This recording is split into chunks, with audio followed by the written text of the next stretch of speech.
What's up, dudes, dudettes, and non-binaries? You're listening to the Wrestling with Entertainment podcast with the incredible one, the neon phenomenon, the baller, the shot caller, the man who makes all the ladies holler, Anthony Idol.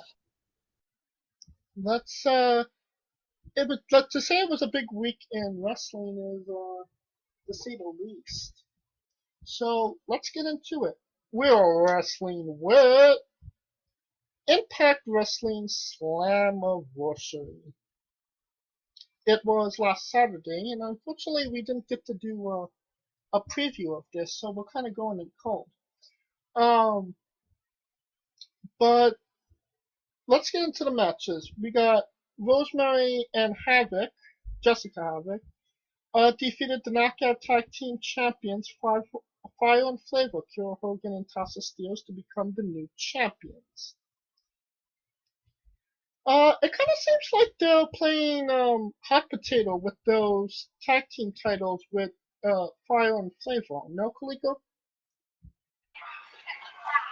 Well, if you believe the rumors that Hogan's out the door, so it made sense for her to lose the belt if she's not re-signing, which is weird because she signed a multi-year deal. So I would have thought automatically she would have stayed, but she leaves becoming a two-time champ. So, but then again, they need to solidify that division anyway. So I mean, Havoc and Rosemary, they're stable, so they can stabilize the title to me. What say you, Drew? Yeah, I totally heard the reports that Kiera Hogan was out the door as well. So obviously you're leaving the promotion. The promotion has no right to put you over and keep the title on you so you can hold up the division. Right. But putting it on Rosemary and Havoc, it's a smart thing to do, as Kaliko said, to solidify that division a little bit more. Now that was on the pre-show. This is the actual show. It kind of feels like Impact Wrestling has low-key really good pay-per-views. No, Drew? I agree with that. For the last couple of years, they've been putting on some decent pay-per-views, and I think the issue, not the issue, but I think the good thing that they're doing is that they're not trying to give you a pay-per-view every month. They're throwing those like network special things on their streaming service, right. And then the major pay-per-views, they only have like 4. So it makes it feel a lot more special when you only have 4, because honestly, I'm coming from an era with the WWF growing up where you only had 4 pay-per-views, and then you went into that whole 12 pay-per-view once a month, and it oversaturates the market. But for the last couple of years, yes, Impact has been putting on some great matches and some great pay-per-views. So, yeah. Anything you want to add, Kaliko? Yeah, I blame WCW for that shit, because I like it when it was 4 because it made the storyline more intense. NXT is like the current day model of it, where they're running like little specials, but then their big specials are the takeover. So to me, they're practically the closest model besides Impact. Let's get into the matches. We got an Ultimate X match featuring Josh Alexander, Petey Williams, Rohit Raju, Trey Miguel, and Chris Bay, and Ace Austin. Josh Alexander retained the X Division Championship. Kind of seems like Josh Alexander low-key underrated. No, Drew? 100% he's underrated. I remember seeing this guy in Ontario Indies, which is like Toronto Indies, where I'm from. There's a bunch of guys that were super over in the, I would say, the late 2000s, so 2009, 2010, and he was young in that group. But he, to me, if you build him properly like they're doing, he looks like the most the threat that could probably take back the Impact Championship from Kenny Omega down the line. That's actually a good point. Maybe not, the guy that beats Omega, but definitely somebody that can hold that Impact Wrestling banner up. For sure. I mean, to be quite honest, he is the only male that is holding the Impact banner up, just because of the fact that he's the champion. But my only problem with Josh is that are they going to pull the trigger and not have him be X Division guy? Like TJP, he's solid, but he's always X Division guy, right? Like they don't really move him up or move him around. Like you remember, hell, Samoa Joe and Bobby Lashley held that title at some point. So it to me, that kind of, once he gets out of that stigma, like cruiserweight, it's kind of like what the hell? It's Santos Escobar, right? Yeah. Cruiserweight guy. Now he's trying to be other than cruiserweight guy. Yeah. And that's the hurdle I want to see him jump. That's a good point. And lastly, really solid opener. You can't really go wrong with Ultimate X-Max. Next matchup, Matt Cardona and his mystery tag team partner was Chelsea Green, the Hot Mess. They defeated Brian Miles and Tennille Dashwood with Caleb with a K and Sam Beal on the side. Kaliko, why should Tennille Dashwood have won this match?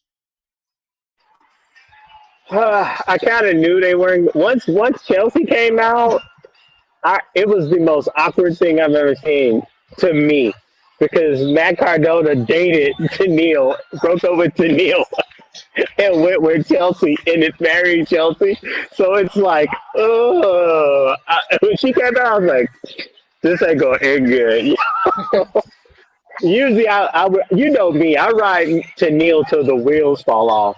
Yep. But even I knew when Chelsea came out, I was like, oh no, Whitey's getting the win. Whitey is getting the win. So I still root for you, Dash. I got you. I got your back. And Drew, if Matt Cardona wins a match in the Worlds, does anybody care? Hell no. Hell no. Because that guy has a stigma on him that he is always going to be a jobber. And him coming into Impact is like he's trying to retread himself so he can get another shot in the WWE. And I just don't see it. Like, I never saw it when he was in the WWE. Yeah, he did some amazing things like his reality show and creating the internet title and put himself over and all that stuff. That's great. But I don't care for you. And another thing, Chelsea Green showed up on Ring of Honor the weekend before that saying that she's going after the Ring of Honor title. So is she signed to Impact, or is she just a floating person like her fiance is? And to me, sorry to cut you off, but to me, the wrong team won. Or the wrong team, the wrong one. Yeah. The wrong team won. You should have put over Tennille Dashwood and Caleb with a K, because they have been in the company compared to these two jabronis that just show up whenever they feel like it. Which I must agree with, because considering a certain match that happened later in that card, that's why it makes sense. But then again, I think the women wrestlers now, today, I feel like they got a better range of being able to float anywhere, because the women wrestlers are so scarce as far as like in the indie scene. So if you're in that top 200-300, you can probably go wherever you please. Like Thunder Rosa literally is like everywhere. Everywhere. She's like, I go where I damn well please type shit. Very true. Let's get into the next match. W. Morrissey defeated Eddie Edwards. Drew, your thoughts? Next. Okay, next. Moving on. Keep it moving. Next. Keep it moving. We keep it moving. Keep it moving. Finjuice defeated Madman Fulton and Shura in an impromptu match.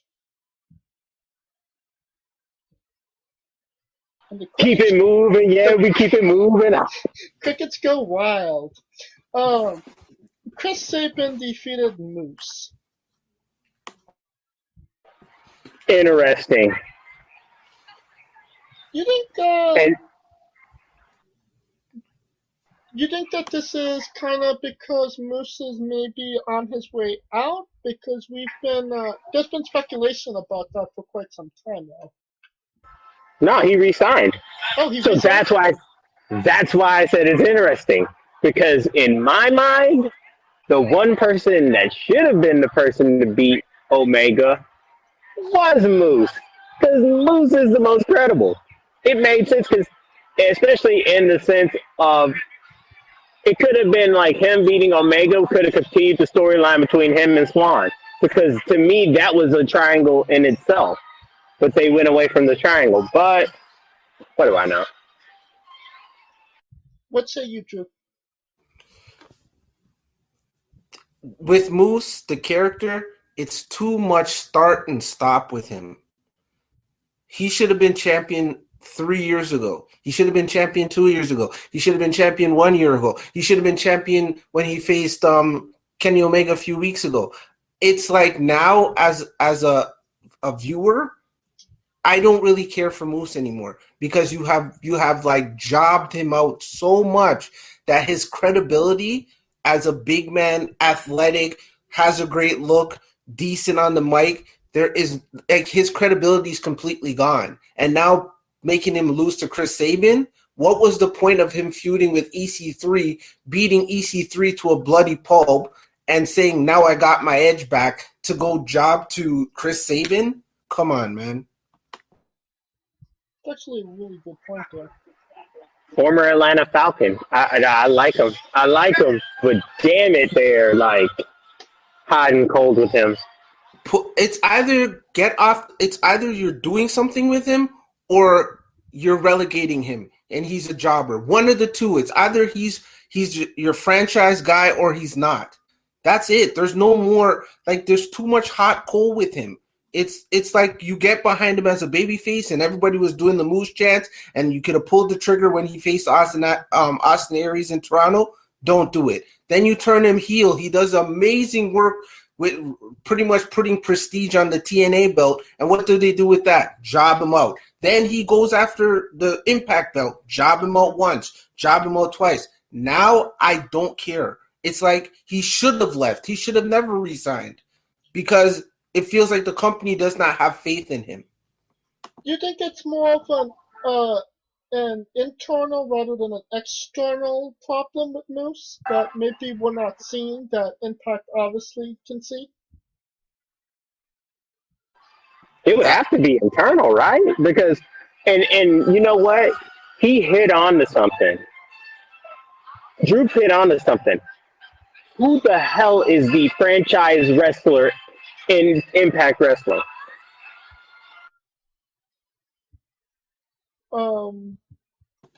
Kenny Omega. They have relegated everybody on that roster. That I remember talking to you guys a few months back, and we were talking about the same thing. It's great that Kenny showed up, but you have made Impact Wrestling look like chumps. Impact Wrestling hasn't even showed up once on an AEW show, minus Moose fighting it on for the Impact title. Where is the guy that's going to AEW that is actually looking like $1 million? It's not Eddie Edwards. It's not Moose. It's not Josh Alexander. It's not Chris Bay. It's not Ace Austin. And I agree with you too, Kaliko. They're not moving anybody up. They have all this great talent, but they're not moving anybody up to the next upper echelon. They're just keeping the Chris Bays, the Ace Austins that have the move sets, have the promos, look great in the ring, and they just keep them at the X division. We need to build guys and girls that look credible so when they get to that next level, it's believable. It's like go back in the days. Shawn Michaels was a tag team wrestler. He does the thing against Marty Jannetty, and his career just takes off from there as a single star and is arguably one of the best in-ring workers of all time. But he needed to do things to make himself credible, and that is what Impact is not doing. And I really think it's booking 101. You're trying to appease you're trying to appease Tony Khan, you're trying to appease New Japan, you're trying to appease the NWA, you're trying to appease everybody else, and you're not worrying about your own grass. And that, to me, was always the biggest issue, was that is having AEW there worth shitting on the roster? Because I could make an argument that their franchise player is Deonna Purrazzo. Right. And we'll get into that in a moment. I mean, but that's how I see it. But next match, let's go. Yeah.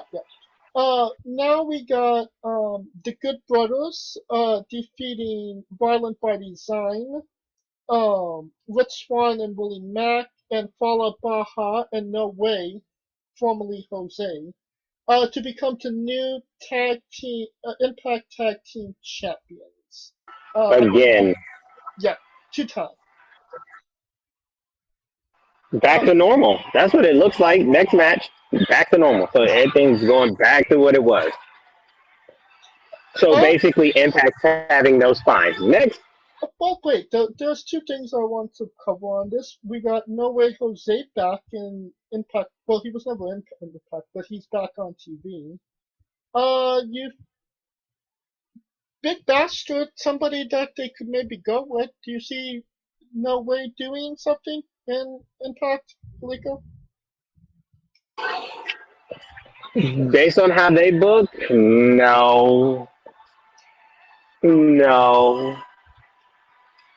Because it was never No Way Jose. It was just I've always had an issue with Party Wrestler. Yeah. Because Party Wrestler is seemed to be not taken serious wrestler, right? Right. And I always use this an example is the Street Profits, because Street Profits was always gangster wrestler until what was it when they had Andrade and Angel Garza, and they met him in the parking lot, beat the piss out of him, and was like, "Yo, we ain't playing with you." That broke him out of that shell. So my thing is, he could come in with that gimmick, but what's going to break him out of that shell to being Party Wrestler?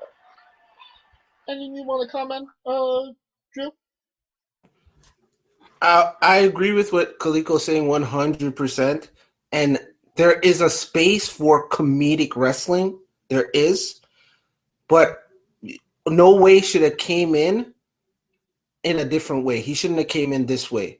This is a new start, a new place, but you're still doing the old WWE gimmick. You should be coming into this program. Nobody knows you that watches Impact Wrestling. Come in with a more sinister, more mean look that we can take seriously. Okay, yeah, we know you were the Joker guy over here, but in this company, you're more serious. And that's the issue with the comedic wrestling. There's always room for comedic wrestling. Always. People can make careers out of comedic wrestling. But you're moving from one place to another. You should have put a different shine on yourself going forward into Impact Wrestling. Well, my thing is that the comedy wrestling works in the indies because you're never stuck in one place, so you go place to place. But being in a actual company and being the comedic guy, it kind of like the comedic or party guy. It's like being Steve from Blue's Clues. No matter what the fuck you gonna do, you're Steve from Blue's Clues. That's my problem with it. No. Just one last thing. It's the comedic wrestler in a company gets pigeonholed. It's like an actor playing the same type of roles but in different shows. And I think you're always put in that predicament. You're coming somewhere new. try to bite your teeth into something different that people have never seen you do before. So even if it was braiding the hair, even if it was coming with a more sinister look, maybe it's just coming in with the name, not even no way, your name is Jose or whatever. Just something different to make you different than what you were in the WWE, because we all know diehard fans are the ones that watch everything. So we know, oh, no way Jose showed up. And they've mentioned this guy for the last year plus because he was part of the 2020 releases. And they mentioned him so many times on their program. Oh, we haven't signed that guy yet. Tommy Dreamer would say that all the time. It made him even more of a joke before he even got into the company. And I get what you mean. And I definitely feel like there could have been a better way to use him, considering he was in a multi-man tag match with seven other guys. So, the spotlight was definitely not on him. That's my problem, because they put him in a match where the spotlight is really on the Good Brothers, because the whole thing was about putting the fire in their ass to get the titles back. Right. Next match, Deonna Purrazzo defeated her mystery opponent, who turned out to be newly signed to AEW, Thunder Rosa. Really great, intense match. And it's honestly great that they gave their own champion the nod here, considering that Impact usually doesn't do that. What are your thoughts on the match, Kaliko? And we'll talk a little bit about what happened afterwards. Well, first things first, Thunder Rosa, shout out, because it's her birthday week. Because you know how girls do. They don't do birthdays. They do birthday weeks or months. So shout out to her. But it made, like I said, Deanna's basically their franchise player, because she's carrying the division without a shadow of a doubt. But you can make an argument she's carrying the company, because if you take away Kenny Omega, what else is there in Impact? Right? So Alexander could hold his own. Alexander, but he's not there yet. Like Purrazzo is there because of the fact that she was in NXT, she never got used, and people knew that she never got used. So when she got there, they let her go carte blanche, and with her skill set, which is surprising for Impact, because usually when they have a motherfucker debut, they beat the shit out the champion that they have for 4 months. So for her to have be the longest reigning champion in Impact, I mean, she's a franchise player. Secondly, Thunder Rosa gave her a hell of a match, and it just shows that she's everywhere. And she's finally found a home in AEW. I'm surprised it took them so long, but we'll go there for another day. But yeah, it was a great match, and it highlights Purrazzo, but now we got to figure out where Purrazzo goes from here, because unless they're going to take her in the Tessa Blanchard route to where she becomes like a challenger. She could be the one that beats Kenny Omega. Wow, yes, because, I mean, it worked for Tessa. I mean, I can't say no, because they have a history of it. Very true. Anything you want to add about the match, Drew? Man, I'm so impressed with Thunder Rosa. I enjoy any match that she's in. I have to watch it. It's must-see TV for me.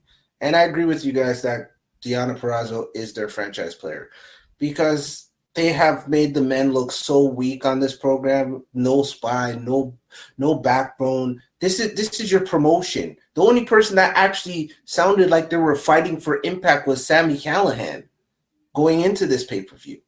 Everybody and Deonna Purrazzo to an extent, because she didn't know who her opponent was until that moment. But it just seems like Thunder Rosa's doing her thing. Congratulations on her signing with AEW. And yeah, I'm I'm even saying it's possible that Deonna Purrazzo becomes the Impact champion.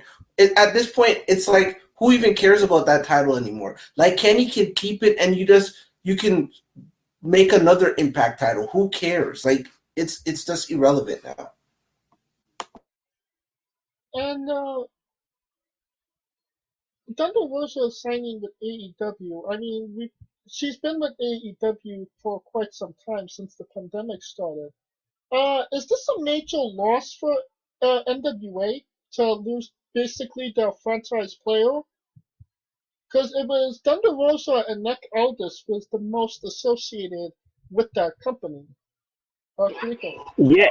Yeah, but when you think about Thunder Rosa, I, I, yeah, she was a franchise player, but she wasn't carrying an NWA banner. Because if that were the case, she would have still be NWA champion.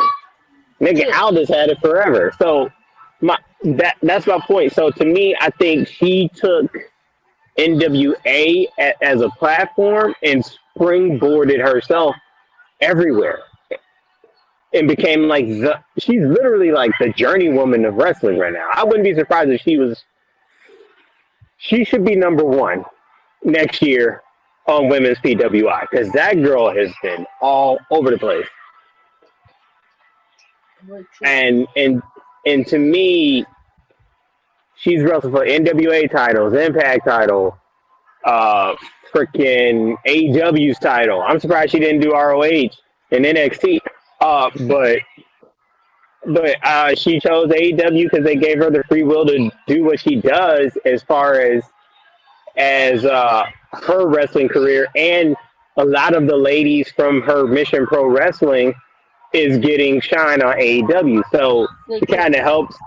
Is her helping other women from her organization springboard into a bigger company. So to me, that's a win-win for her because I feel like if she stayed with NWA, it wouldn't have been that way. I mean, only AEW because they get that national exposure. Drew, anything you want to add? No, I totally agree with all what you guys have been saying completely because Thunder Rosa, just to quickly wrap it up quick, Thunder Rosa reminds me of the guys that used to do the territories. And she has that territory-esque movement. I can go up to Toronto and have great matches there. I can come down to New York. I can go to Florida. I can go to St. Louis and help it. And to me, when you help other people around you get that national exposure, because it's true, like Kaliko was saying earlier, it's that the women are figuring out a way that they can get the exposure, but not have to be pigeonholed to one company. They can go and do the Ring of Honors. They can go do AEW Dynamite and Rampage or whatever other shows that AEW decides to do. They can go over and do indies when that comes back. There's a plethora of places that they can go. So it kind of has that territory feel again. But kudos to her for getting signed and doing what she's doing. And 100% she should be number one on the women's PWI magazine next year. And after the match, we got a surprise from Mickie James, interrupting Deonna Purrazzo's celebration and asking her to be a part of NWA's Empower pay-per-view. Purrazzo took offense, slapped James. James then proceeded to kick Purrazzo's ass. Not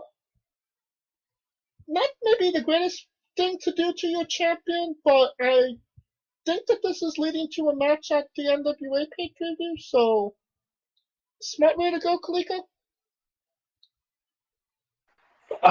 It's smart for Deonna. I mean, because she probably needs to look at what Thunder Rosa did and copy that shit to the T.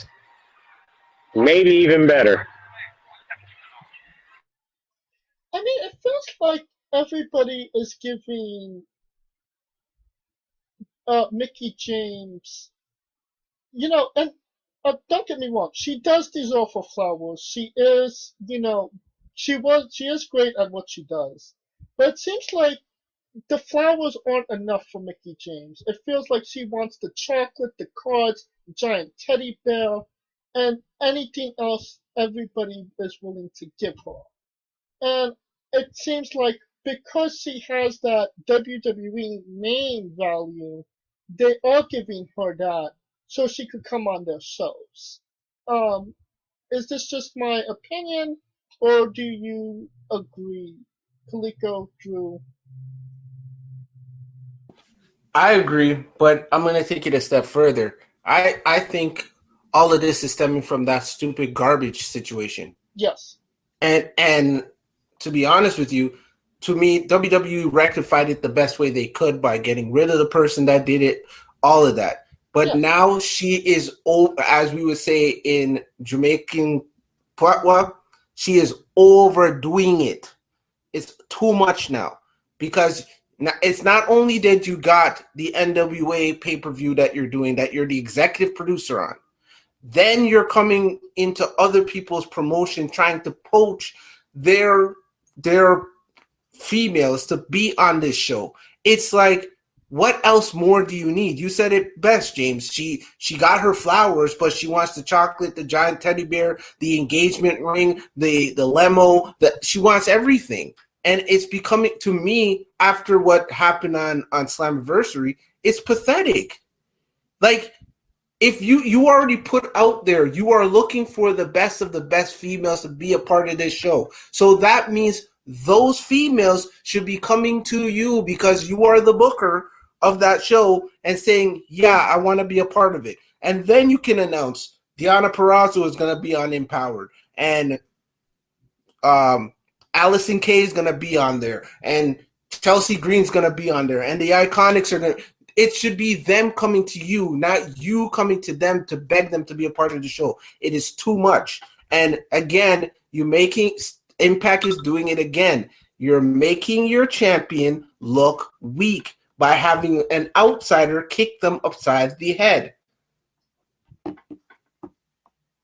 My thing with that, though, NWA looks weak coming on the Impact going, yo, you want to come on our show? Like, like that to me is like, a little move. But to me, I think, Deanna's going to win whoever she goes against. She's going to beat the piss out of them. Do you think it's going to be Mickey James? Are we going to see Mickey James versus Deonna Purrazzo at Empowered? It would have to, because who the hell else NWA got other than Camille? That's a good question. Very good question. Don't get me wrong. They got some good, like Lady Frost. They got Melina. They got some cats, but the only person you would really take seriously is Camille. Sure. All right. And that brings us to our main event for the night. Impact World Championship match. Kenny Omega with Don Callis defeated Sami Callihan in a no DQ match to retain the title. This was honestly a great match, but it kind of seems like, why am I not surprised Kenny Omega had a great match with Sami Callihan? You kind of know what I mean? True, but shout out to Don Callis, because he's the only person that could get fired and still come on campus. Real men get fired. They don't quit.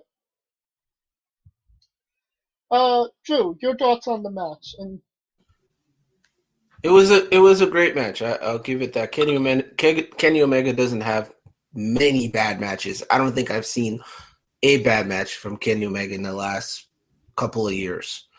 Don Callis, yeah, it's like I'm gonna use that at my next job. I'm gonna be like, yeah, just keep showing up. I should have did that when I left the grocery store. Just keep showing up every day. And didn't you quit? Nah, I got fired. Real men don't quit. They get fired and just keep coming and working. And no, it's I enjoy what Don Callis brings to the table. I enjoy what Kenny Omega is doing. I just feel like it doesn't help Impact at all. I just feel like it's making the promotion look like not even tier 2, but like tier 5, tier 6. Like it's one of those promotions that people are not going to tune into the television because the ratings have shown that. Nobody's going to really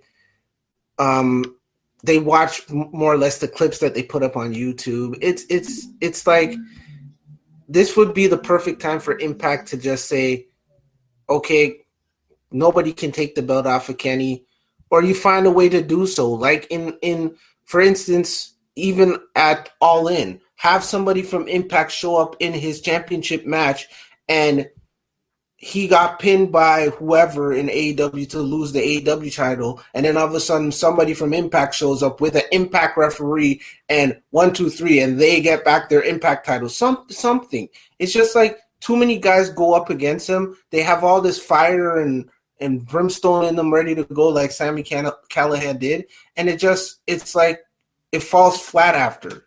And it's just like, okay, Kenny Omega wins again. Who really cares who's the Impact World Champion? Because to be honest with you, I don't really care. I really watch Deonna Purrazzo and Josh Alexander. And when somebody else was holding the tag titles, I cared more than the Good Brothers holding the tag titles because they show up more on Wednesday nights than they do on Thursday nights. Well, to your point of not caring about Impact Wrestling stars, Jay White made I don't want to say return, but he made an appearance after the match to confront Kenny Omega and the Good Brothers. Jay White, obviously a New Japan Pro Wrestling star. Could we see, and it seems like this is the route they're going, Kenny Omega versus Jay White at an Impact Wrestling event? Is there a good possibility of that happening, Kaliko? If that happens, that will be the shittiest situation Impact has ever been in our life. How the hell you have a New Japan guy and an AEW guy fighting for your title at your pay-per-view? The shittiest situation you could ever find.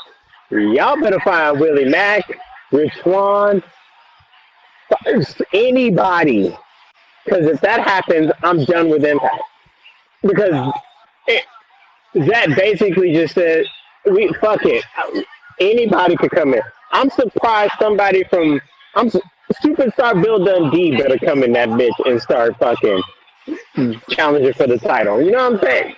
Right. PG-13 should come in there and start challenging. When will it end? Who's going to be the one to beat him? And that's the problem. They're not building anyone to beat him. And that, to me, is the biggest problem.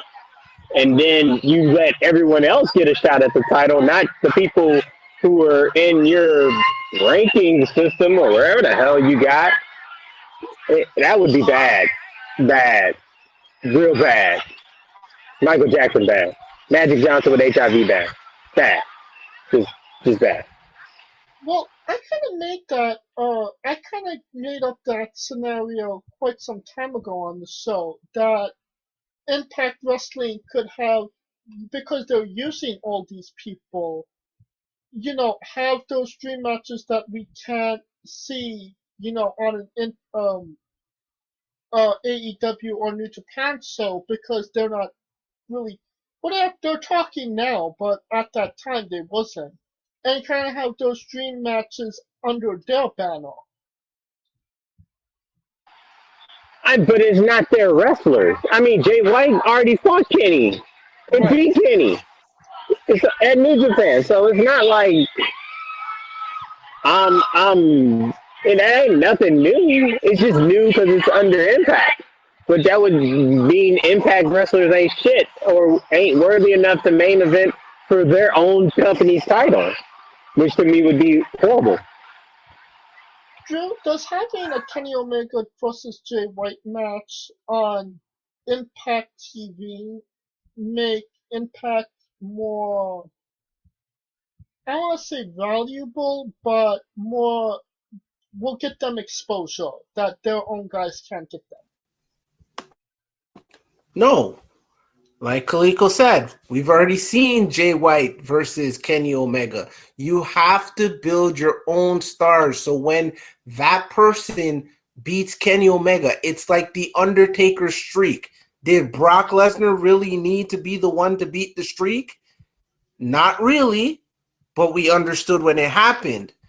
The better person, it has to make sense. You're just bringing in guys because they have this great name recognition with hardcore fans. And AEW and Impact and New Japan are clamoring for the hardcore fan. They're not clamoring for the guys that know who Roman Reigns are on Friday nights and know who John Cena is. They're trying to appease the hardcore fans like you and I. I do not want to see a contracted New Japan guy, an EVP of AEW going after an Impact Championship. I'm sorry, I don't want to see it.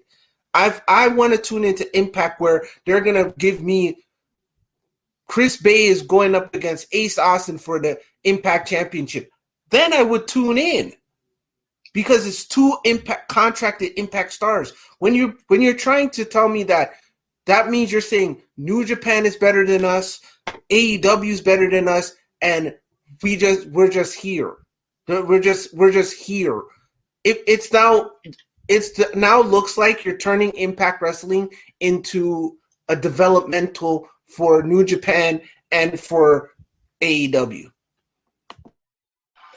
And for everyone that kept saying wrestling companies should work together, this is an example of how it could turn bad because you're not developing anybody in your company, and everybody who is coming in is just mud stomping everybody in your shit.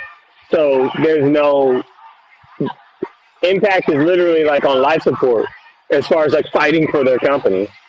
I mean, yeah, they get the name recognition and all this other stuff, but to me, fighting for the hardcore fan, that's a cap limit, homie. Like, I always say that. Like, don't get me wrong, it's a good fight, but it's only going to stop at so much, right? Like, eventually you got to get bigger money than that.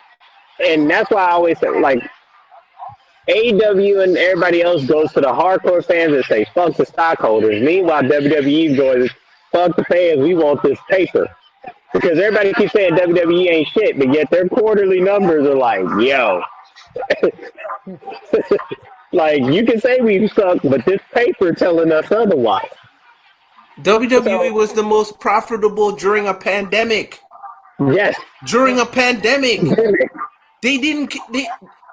The Thunderdome, this, that, and the third, they still popped out content. They still were getting 2 and 3 million people watching their program on a week-to-week basis. One of their shows went from 1 hour to 2 hours. And what has AEW done? Not like you clamor to that hardcore fan base, and it's great. The guys like you and I that talk about it, that podcast about it, that jump on the PW Torches of the world and read the Wrestling Observer newsletter and all that, and care what Uncle Dave has to say. That's great.